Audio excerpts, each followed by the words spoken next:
So hello everyone, welcome back to my mini blog. আশা করছি আপনারা সবাই খুব ভালো আছেন, আমিও খুব ভালো আছি। আজকের মিনি ব্লগটার নাম হলো চশমা ব্লগ। মানে আমার চোখে চশমা হয়েছে।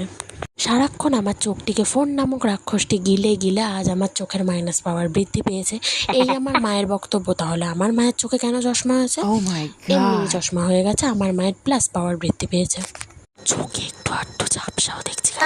তবে যাই বলুন, চশমার দোকানে গিয়ে এত সুন্দর সুন্দর চশমা দেখেও এই চশমাটা যে কেন আমার পছন্দ হলো আমি জানি না গাইস। তবে চশমাটা কিন্তু খারাপ না, আমার মুখেও মোটামুটি সেট করেই গেছে। কালার কম্বিনেশনও দারুণ।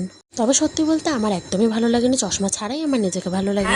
এবং এই হলো আমার মায়ের চশমা। আপনারা দেখতেই পাচ্ছেন মার আর আমার ফ্রেমটা একদম হুবহু এক। তবে আমার চশমার থেকে আমার মায়ের চশমাটা আমার বেশি পছন্দ হয়েছে। দেখুন আমার মাকেও কি সুন্দর গোড়ে গোড়ে মুখ রেপে কালা কালা চশমা, কালা নেই নীল চশমা। মাকে চশমা পরে কেমন লাগছে নিশ্চয়ই জানাবেন। কোন লুকটা সব থেকে বেশি বেটার গাইস, বিফোর চশমা নাকি আফটার চশমা, সেটাও বলবেন। Bye bye.